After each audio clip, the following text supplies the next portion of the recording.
Nana, keluarga di kampung perlu uang. Gajiku tidak cukup. Aku mau kabur deh, cari uang lebih banyak. Jangan kau lakukan itu. Jika kabur tertangkap akan dipulangkan. Dalam waktu 5 tahun tidak boleh kerja di Taiwan. Bekerja ilegal akan dikenakan denda 30.000 hingga 150.000 dolar Taiwan. Terima kasih nasihatmu. Bekerja di majikan resmi lebih terjamin. Jangan melanggar aturan deh. Bekerja legal pasti aman. Konseling Pemda Kota New Taipei mempedulikan Anda. Para pendengar sekalian, jangan ketinggalan. Ikuti terus siaran dari RTI Radio Taiwan Internasional.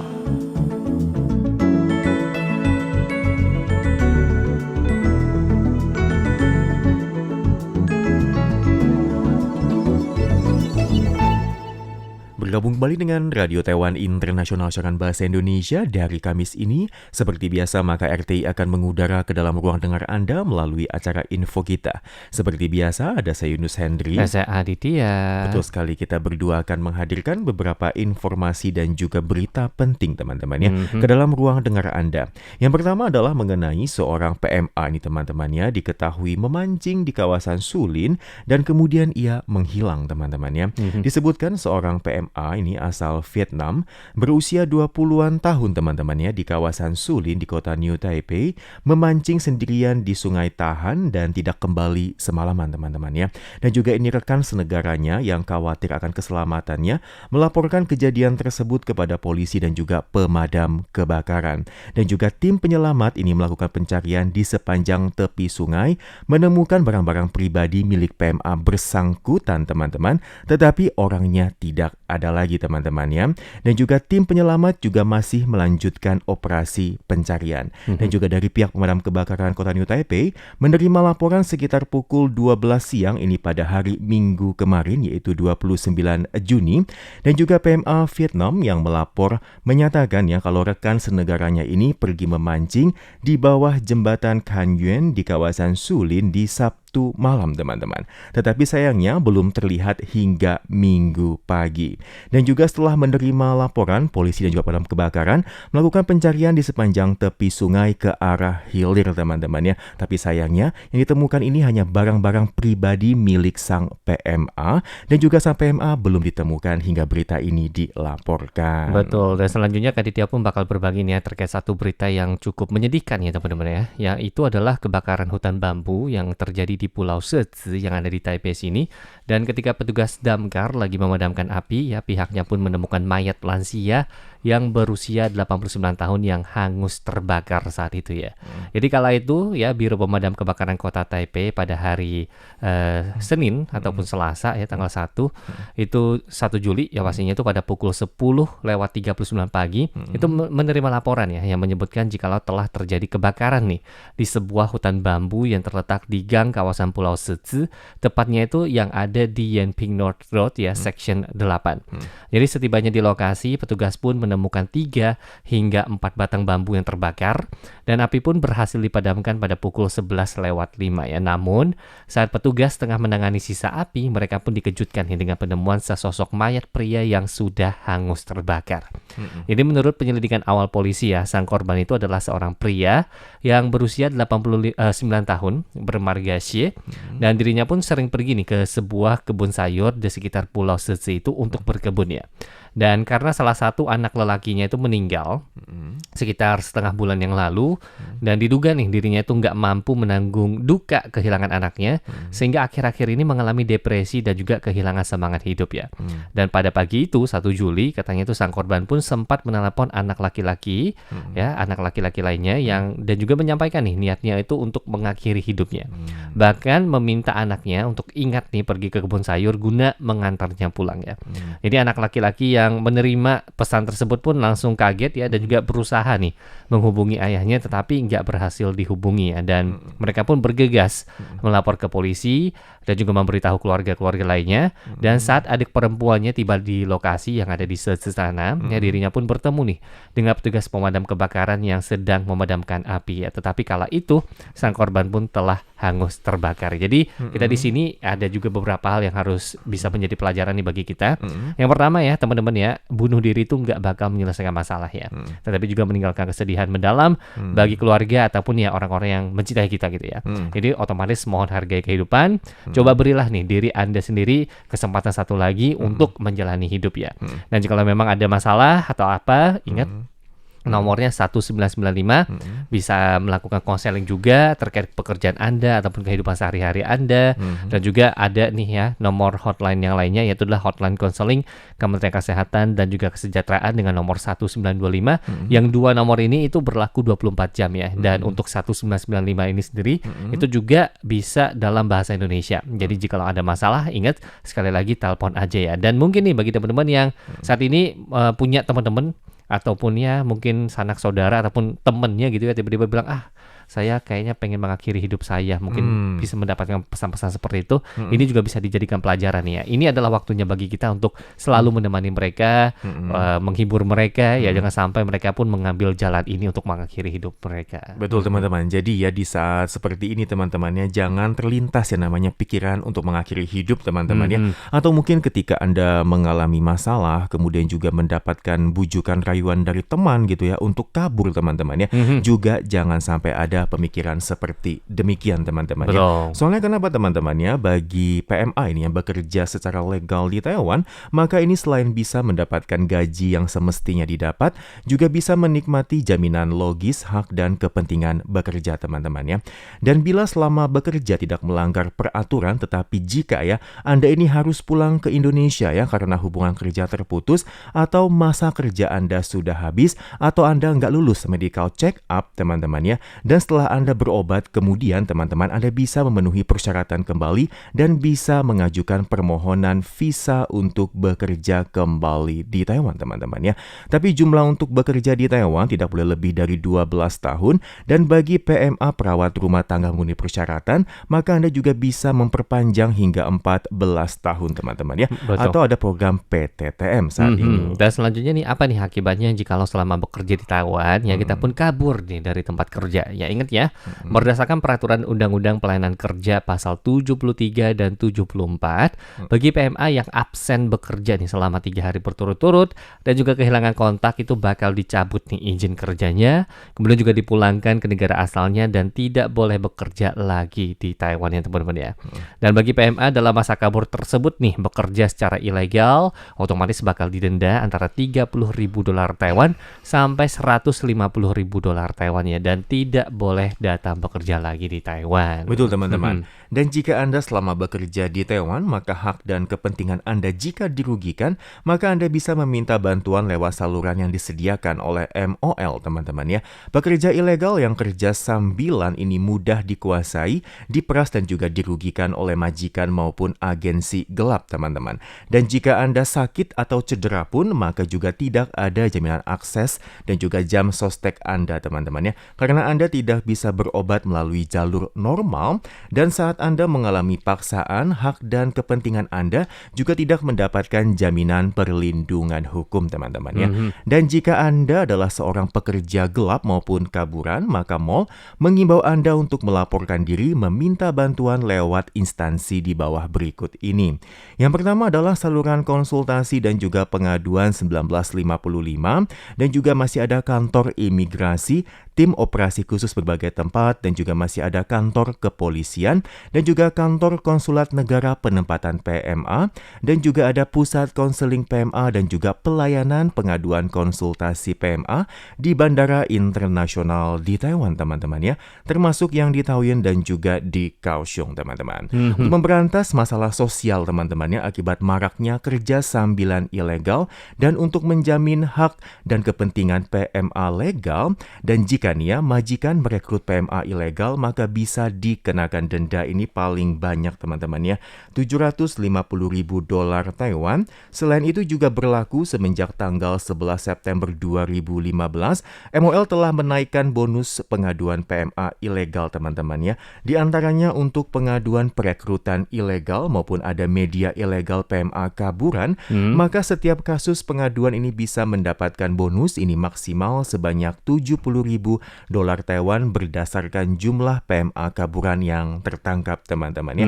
Jika Anda mengetahui, maka Anda bisa mengadu ke nomor bebas pulsa di nomor 0800 000 978 atau menghubungi saluran konsultasi dan juga pengaduan 1955 untuk melakukan pelaporan. Iya, dan selanjutnya nih ya, Kak Ditya juga bakal berbagi nih masalah dan juga peraturan terkait lainnya yang perlu diperhatikan selama berada di Taiwan ya teman-teman ya.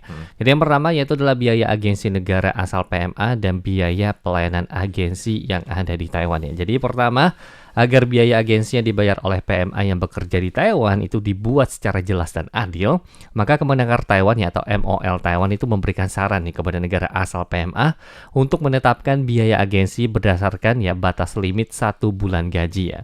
Dan selain itu meminta negara asal PMA untuk secara jelas nih menetapkan biaya agensi, biaya regulasi dan biaya-biaya lainnya bagi PMA yang datang bekerja ke Taiwan ya. Dan kedua, agensi Taiwan ya sesuai standar penetapan biaya pelayanan agensi itu hanya boleh mengambil biaya agensi Taiwan untuk masing-masing tahun pertama yakni 1.800 dolar Taiwan, tahun kedua 1.700 dolar Taiwan dan tahun ketiga dan seterusnya yaitu adalah 1.500 dolar Taiwan setiap bulannya. Jadi nggak boleh lebih dari itu. Dan agensi Taiwan yang mengambil biaya agensi itu harus memang benar-benar nih memberikan pelayanan kepada Anda dan tidak boleh dibayar di depannya. Kemudian ketiga ya, segala biaya yang menjadi kewajiban PMA itu harus ditulis nih di surat pernyataan biaya dan gaji PMA yang masuk Taiwan dan juga dilegalisir di negara asal pengekspor PMA. Dan agensi Taiwan itu nggak berhak nih untuk menerima kuasa dari pemberi hutang untuk menerima pembayaran hutang luar negeri ya.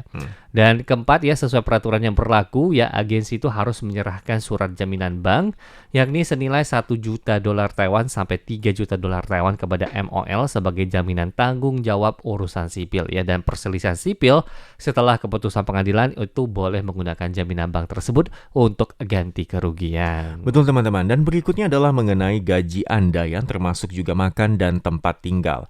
Yang pertama adalah menurut peraturan undang-undang di Taiwan ya, maka gaji ini harus dibayarkan sesuai dengan yang telah ditetapkan dalam kontrak kerja, ditetapkan dengan adil dan juga logis teman-teman ya. Dan juga MOL sendiri ini menentukan biaya makan dan tempat tinggal PMA ini berdasarkan rata-rata biaya makan dan tempat tinggal pekerja lokal di Taiwan dan juga mengikuti mekanisme pasar di Taiwan teman-teman. Dan juga untuk batas maksimum biaya tempat tinggal dan makan PMA yang termasuk dalam gaji disarankan tidak melebihi 5.000 dolar Taiwan dan juga nilai konkretnya ini harus ditentukan teman-teman. Yang kedua adalah bagi PMA yang bekerja di sektor rumah tangga yang tidak menggunakan undang-undang standar tadi teman-teman, maka majikan dan pekerja juga harus menentukannya dalam surat perjanjian kerja guna menjamin hak dan kepentingan masing-masing pihak teman-teman.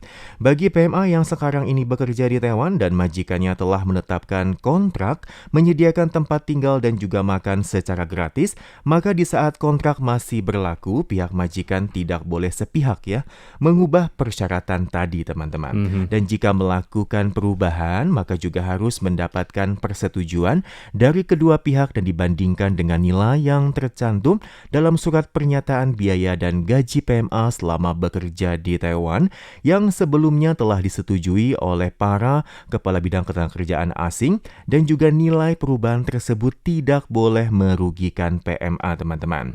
Selain isi surat pernyataan yang disebutkan sebelumnya, maka setelah dilegalisir oleh pihak berwenang tidak boleh melakukan perubahan yang merugikan pihak PMA. Iya, dan selanjutnya itu adalah terkait hamil dan juga medical check up ya ataupun pemeriksaan kesehatannya. Jadi yang pertama, tes kehamilan dalam pemeriksaan kesehatan PMA itu telah dihapuskan ya teman-teman ya. Kemudian kedua, PMA setelah tiba di Taiwan ya dalam kurun waktu 30 hari sebelum atau setelah genap bekerja 6 bulan, 18 bulan, 30 bulan di Taiwan itu harus menjalani yang namanya prosedur pemeriksaan kesehatan atau medical check up ya. Begitu pula nih dalam kurun waktu 30 hari dihitung dari 6 bulan, 18 bulan, 30 bulan sebelum atau setelah surat izin perekrutan Anda itu keluar ya teman-teman ya. Kemudian yang ketiga nih, apabila teman-teman itu hamil nih pada saat bekerja di Taiwan, kemudian majikan itu nggak boleh nih dengan alasan tersebut itu memutuskan kontrak secara sepihak dan memaksa Anda untuk pulang ya. Apabila dikarenakan faktor kehamilan Anda itu benar-benar nggak bisa melaksanakan pekerjaan, maka majikan itu bakal terpengaruh nih untuk memutuskan kontrak ya. Dan kalau teman-teman menggunakan undang-undang standar tenaga kerja, misalnya bagi Anda yang kerja di bidang manufaktur ataupun konstruksi gitu ya, majikan semestinya itu berdasarkan undang-undang terlebih dahulu memberitahukan Anda nih dan memberikan pesangon ya. Dan bagi Anda yang nggak terkena yang namanya undang-undang pokok tenaga kerja, misalnya pembantu rumah tangga ataupun perawat ya, maka kedua belah pihak itu boleh negosiasi nih untuk mengakhiri kontrak ya. Dan keempat ya, jikalau Anda hamil nih sewaktu bekerja di Taiwan ya, kondisi fisik dan mental Anda otomatis kan bakal mengalami perubahan yang sangat besar dan nggak ada bantuan dari keluarga ataupun teman ya. Maka dari itu MOL menghimbau Anda semua untuk mengambil tindakan yang bijaksana nih dalam melakukan hubungan seks, misalnya menggunakan pengaman, baik itu kondom ataupun pil KB ya. Dan jikalau Anda hamil nih sewaktu di Taiwan, otomatis dapat melakukan pemeriksaan rutin di instansi kesehatan yang ditentukan dengan menggunakan asuransi kesehatan ataupun kartu Askes Anda ya. Dan klinik pemeriksaan kandungan ataupun biro kesehatan setempat itu menyediakan buku panduan nih bagi para ibu hamil dalam beberapa bahasa, baik itu bahasa Inggris, Indonesia, Kamboja, Thailand, Vietnam ya. Dan juga menyediakan beberapa informasi terkait perawatan kesehatan selama masa mengandung ya. Dan selain itu nih, berdasarkan Undang-Undang Masuk Negeri dan juga Keimigrasian pasal 26 ayat 3, apabila Anda setelah hamil melahirkan di Taiwan, nah ingat ya, dalam waktu 30 hari setelah kelahiran ya bayi tersebut, otomatis harap hubungi counter pelayanan kantor imigrasi setempat untuk mengurus ARC ya. Ingat nih ya, dalam waktu 30 hari setelah hari kelahiran bayi tersebut ya. Dan di saat melahirkan bayi tersebut, harap juga nih perhatikan untuk apakah nih ya masa berlaku ARC Anda itu masih berjalan atau enggak. Yang kelima nih ya, kadang terjadi nih PMA selama bekerja di Taiwan itu hamil ya dan juga melahirkan anak karena berhubungan dengan warga Taiwan ataupun warga negara asing lainnya gitu ya yang ada di Taiwan ya. Nah, tapi karena pihak pria ataupun kondisi Anda sendiri itu telah menikah ataupun karena kedua belah pihak itu tidak memiliki status tinggal yang legal ya ataupun kaburan ya tanda kutip ataupun izin tinggalnya telah habis, akibatnya itu anak yang dilahirkan itu tidak dapat memiliki status yang legal ataupun ya warga negara Taiwan, warga negara asing ataupun hak tinggalnya yang ya nggak jelas lah, intinya kurang lebih seperti itu ya. Yang mana itu juga dapat mempengaruhi hak dan juga kesejahteraan dari sang bayi yang baru dilahirkan dan akibatnya pun sulit untuk berkumpul dengan keluarga ya. Oleh karena itu diberikan himbauan ya bagi Anda semua selama bekerja di Taiwan ya, tolong pikirkan sedalam-dalamnya agar masalah yang di atas itu jangan terjadi kepada diri Anda. Oke, dan yang terakhir nih ya, mungkin jikalau di dalam masa kontrak kerja nah teman-teman itu dipastikan mengidap nih penyakit TBC, otomatis nih hubungan kontrak kerja Anda bakal putus ya, otomatis segera dipulangkan ke negara asal dan dilarang untuk datang ke Taiwan ya. Otomatis kita pun harus segera melakukan yang namanya pengobatan hingga sembuh total.